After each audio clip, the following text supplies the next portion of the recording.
today. From SoFi Stadium in Inglewood, California, it's Week 3 of the NFL on EA Sports. 2 weeks have come and gone. It's off to Week 3, and we're underway on EA Sports. Short kick. One of the up middle take it down. And they're going to wind up with pretty good starting field position as they get it up past the 35. Rams taking the field, ready for their first offensive series, and led out by their new starter for 2021 in his now 13th season in the National Football League, Matthew Stafford. And that is the kind of tackling they want to see all game, as he'll lose yardage to start things out. After the loss to start out, here's 2nd and 11.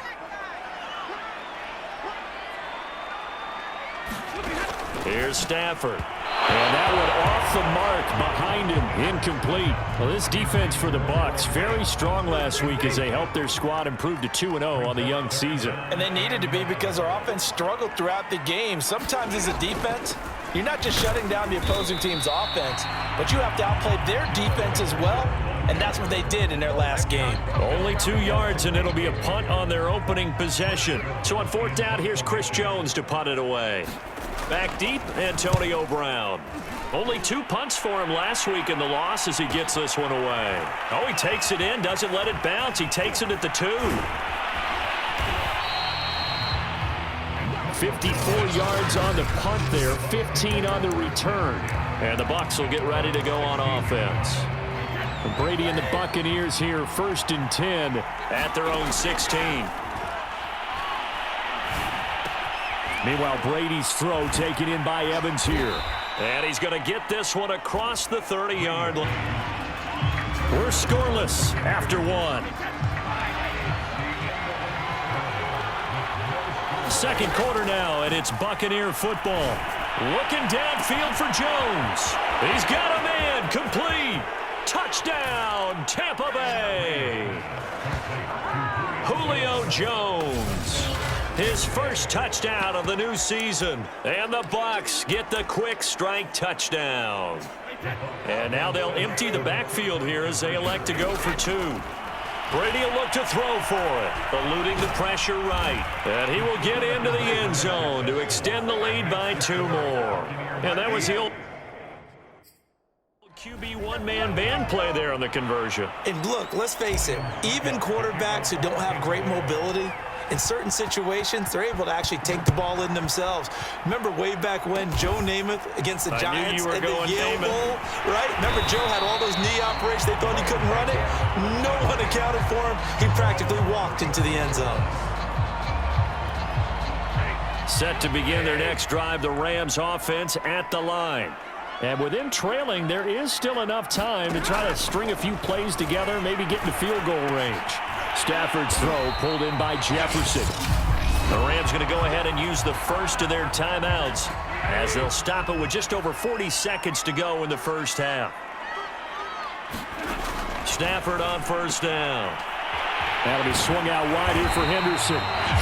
Now the Rams will signal for a timeout, their second, as they stop it here with just under 40 ticks to go in this first half.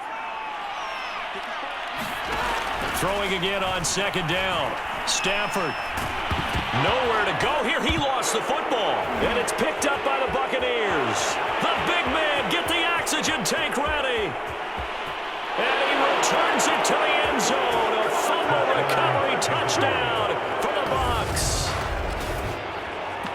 And Charles, look at the big fella. What a rumble that was. Not only to scoop it, but then take it the rest of the way for the touchdown. And now you know they're going to have to hear about it from now on.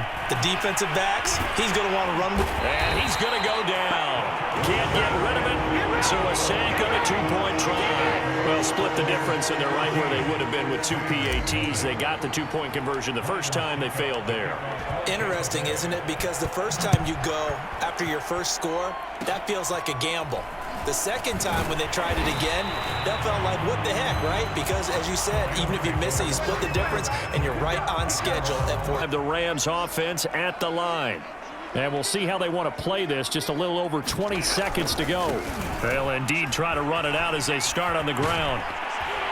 And defensively, they're just looking to keep him contained as they're able to get him down. The Rams going to be forced to use their third and final timeout as they'll stop it with 17 seconds to go in this first half of action. And that will be incomplete with a clock down now to 13 seconds. It certainly didn't appear that that's where he wanted to go with the ball initially, so he tried to get something out of it by dumping it off to his running back unsuccessfully. 3rd and 2, Stafford. Got an open man finding Jefferson. And he is going to have a Rams first down as they're able to get the 3rd down conversion.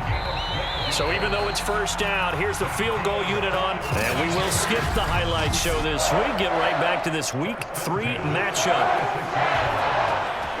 The Bucs with a lead, and they'll get the football first as the second half is underway. Taken in at the 3.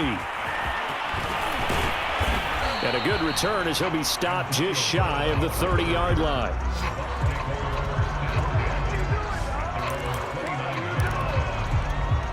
So here are the Bucs to take over on offense. They've won 2 straight, and they lead this one as well as they come up on 1st and 10.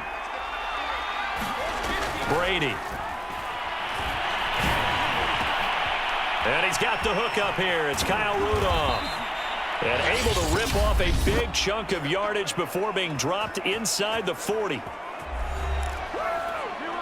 So how about that for a chain mover? They're all the way down inside the 40 now for 1st and 10. Now a man open down the middle of the field. And they'll have it in the red zone before he crosses over out of bounds. Now a second timeout called for by the defense. And that's going to leave him with just 1 timeout remaining still in the 3rd quarter. We'll see if that comes back to haunt him. We'll be back. Fournette, a first down carry. Now the defense will burn their 3rd and final timeout. And as the 2 teams talk it over on their respective sidelines, we take a break. The previous run good for 9. Here's 2nd and a yard.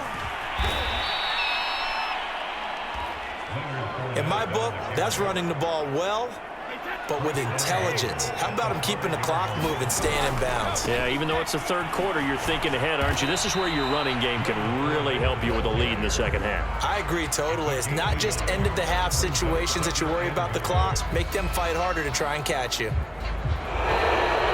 that is going to do it for this 3rd quarter of action. You are watching the NFL on EA Sports. 2nd and goal from inside the 5. Victory formation now for the Buccaneers. Down to a knee they go.